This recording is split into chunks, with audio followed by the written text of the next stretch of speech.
김건희 신발이 약한 겁니다. 김건희는 택일 능력이 없어요. 기도를 열심히 하기 위해서 예쁘게 시술했다면 신에게 예쁨을 받아야 하는 거지 신적 능력이 없다라는 겁니다. 잘나라 기도하는 그 손을. 김건희하고 노상원은 죽이 잘 맞았을 거라고 봐요. 네. 그리고 노상원도 민간인 신분이지만 군대를 지휘하지 않았습니까? 예. 근데 노상원이가 점집을 차리고 있어요. 그러니까 보살이라고. 네, 점집 차리고 있거든요. 김건희도 또 무속과 큰 관련이 있는 사람인데요. 무속연대 지금. 그래서 무속연대일 수도 있고 점집으로 연결된 김건희의 점조직이 있을 수도 있다. 점조직 맞네. 김건희가 그 애용하는 점집은 계속 바뀌거든요. 네. 왜냐면 여기 연기가 떨어져서 신기가 떨어졌으면 또 바꾸고 하는데 네. 그런 것들 과거로부터도 있었고 그렇죠. 지금도 있을 거고 그 지난주 수요일 날 관저로 용달차가 들어갔어요. 아. 나온 게 아니라 증거인멸하려면 나와야 되는데 들어갔거든요. 저 용달차를 잘 보면 저기 들어가는 장면인데 뒤에 박스를 싣고 있잖아요. 저게 군 용품입니다. 그리고 저 박스를 내려놓고 빈 차로 나왔어요. 그러니까 뭔가 그 안에서 증거인멸하라고 빼낸 게 아니고 밖에서 저 시점에 저런 이상한 박스를 통해 들어갔다는 자체가 이상한데 내려놓고 나왔거든요. 제가 전해 듣기로는 구슬을 했답니다. 군용품이에요. 능히 그럴 수 있죠. 그래서 결론적으로 말씀드리면 현재 윤석열을 탄핵한 것은 큰 의미가 없다.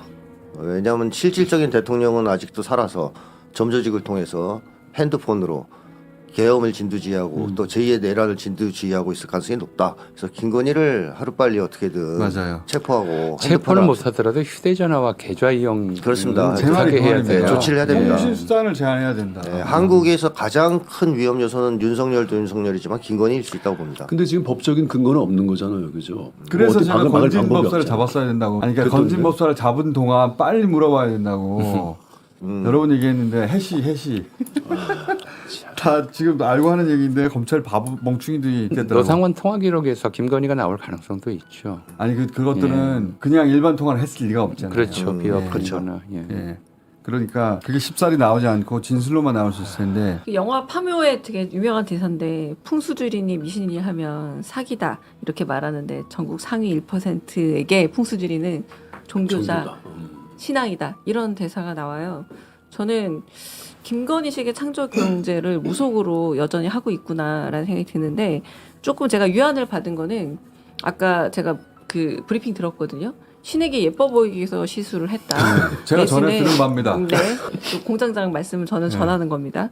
그리고 약간의 연관을 해보자면 그 계엄 다음 날 수육과 장어 56kg가 들어갔다라고 했는데 이게 정말 먹기 위한 용도인지 내지는 제수인지도 좀 살펴봐야 한다라는 그러니까 생각이. 미리 그 정도 아니면 미리 주문했을 거 아니에요. 56kg 정도면 어마어마한 장어? 양이잖아요. 장어 56kg가 예, 들어갔다고 160인분 하잖아요. 뭐 이렇게 얘기하더라고요. 그러니까 인분으로 따지지 않고 이걸 만약 제수 개념으로 생각한다면 원래 비늘 없는 고기는 안 쓰는 건데. 그렇죠. 하지만 저는 여기는 충분히 가능할 수 있다. 그렇지, 우리가 뭐. 알고 있는 사실 왜 장어만 그렇게 많이 시켰는가? 그러니까 개념과는 좀 다를 수 있다는 생각이 들고 장어교. 그 얘기인즉슨 제가 조금 다시 풀어서 말씀드리자면 김건희 신발이 약한 겁니다. 김건희는 택일 능력이 없어요. 건진에게 물어봤다면 김건희에겐 택일 능력이 없다는 얘기고요. 기도를 열심히 하기 위해서 예쁘게 시술했다면 신에게 예쁨을 받아야 하는 거지 신적 능력이 없다라는 겁니다. 그러니까 기도가 자신한테 이를테면 살을 날리든 구슬하든 최고의 능력이라고 믿고 있는 모양인데 사사키 아타루라는 사람의 책 중에 잘나라 기도하는 그 손을이라는 책을 좀 권해줍니다. 일단 기도를 신도 자기를 못생겼다고 생각하고 있는 거 아니에요? 인문학적인 책 한 권 제가 좀 추천을 드리자면 프로이트가 1919년에 쓴 에세이가 뭐냐면 성공했기 때문에 실패하는 사람들이라는 에세이가 있어요. 그러니까 여기서 쓴 표현이 뭐냐면 언더즈 렉 바이 석세스거든요. 성공을 해서 오히려 침몰하는 사람들이라는 에세이입니다. 원하는 것을 가져버려서 인생 스스로 자기 손으로 파멸하는 사람들의 예를 들고 있는데 김건희가 만약에 남편을 검찰총장으로 만드는데 성공하지 않았다면 그리고 대통령을 만드는데 성공하지 않았다면 이 지경이 되지 않았겠죠. 오히려 자기가 가지고 있는 그 욕망을 실현하는 순간부터 이제 비극이 시작됐다라고 볼 수 있겠고 김건희 욕망은 아마 자기도 모를 거예요. 대통령이 되는 것보다 크다는 것만 자기가 알고 있을 겁니다. 그러니까 왕이 되고 싶은 건지 독재자가 되고 왕이 싶은 되고 싶은 건지 거였죠. 지금은 아마 다 갖고 싶다라는 아주 모호한 욕망을 갖고 있을 거예요. 근데 그 연장선에서 말씀드린다면 그 하나 히트친 드라마 중에 정도전이라고 있었잖아요. 대하 드라마였죠. 사극. 근데 거기 그 고려 말의 건신 이인임이 뭐라고 말하자면 명대사라고 나오는 건데 지금 당장 죽는 것보다 권력을 잃고 하루 더 사는 것이 공포스럽다 이렇게 말을 해요. 난 이 사람들의 심리가 그러지 않았을까 싶어요. 기억에서 무엇인가 이 권력을 계속 구가해야 되는데 결국은 이게 놓아질 것 같고 지금 당장 막 그 아주 극성 야당들 때문에 더 힘이 빠지는 것 같고 그러니까 뭔가 저지르긴 해야겠는데 하고 발상하는 게 그 발상이 아주 미친 짓이었다는 거죠. 이게. 그래서 제가 좀 약간의 농담 같은 해결 방법 하나 말씀을 드리자면 김건희 보기에는 김어준 총수도 아마 큰 무당일 겁니다. 그렇지.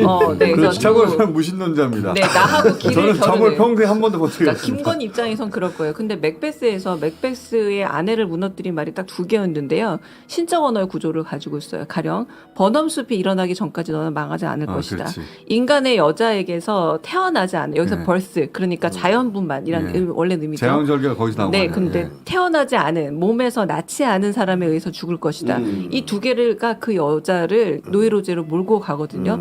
그러니까 합리적 대응 말고 조금은 비합리적 대응을 해주는 것이 오히려 김건희는 스스로 무너뜨리게 아주 짧은 기간.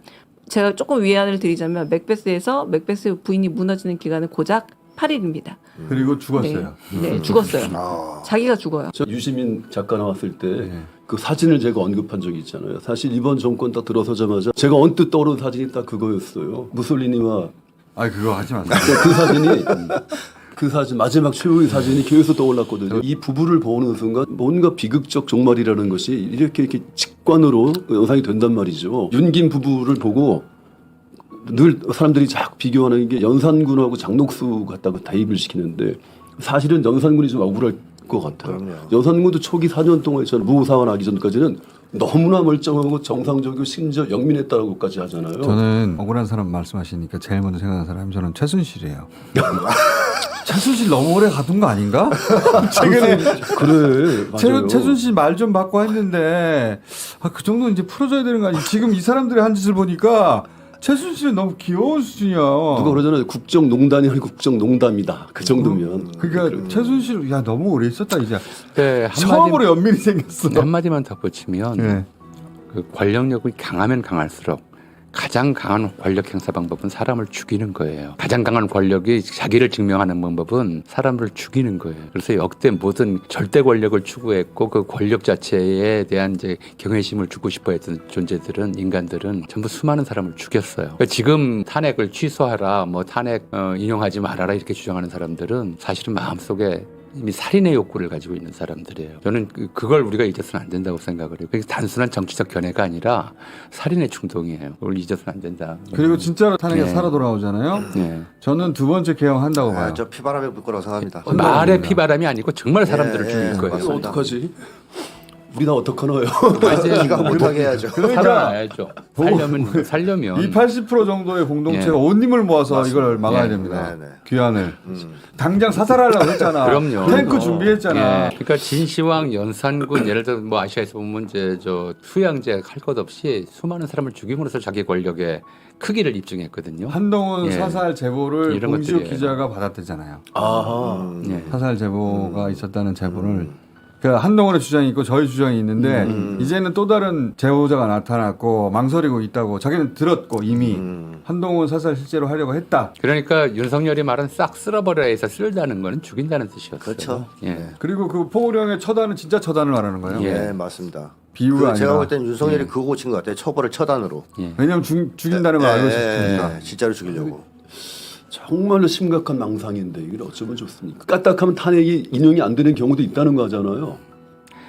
절대로 막 그와 상상- 같은 멘탈리티를 가진 좀 이렇게 그냥 미친 사람들이죠. 우리 사회 지도층이라고 부르는 영역에 그 미친 사람들 굉장히 많아요. 그게 그러니까요. 문제인 거죠. 그 사람들 다 처벌해야 됩니다. 네. 동조죄로 나중에. 다 하늘을 타고 가는 거예요. 유군 시인의 목숨은 정영수 판사한테 달려 있어요. 우리 애들 좀 더 키워야 되는데 지금. 이제는 중간은 없습니다. 한 배 타고 가셔야지.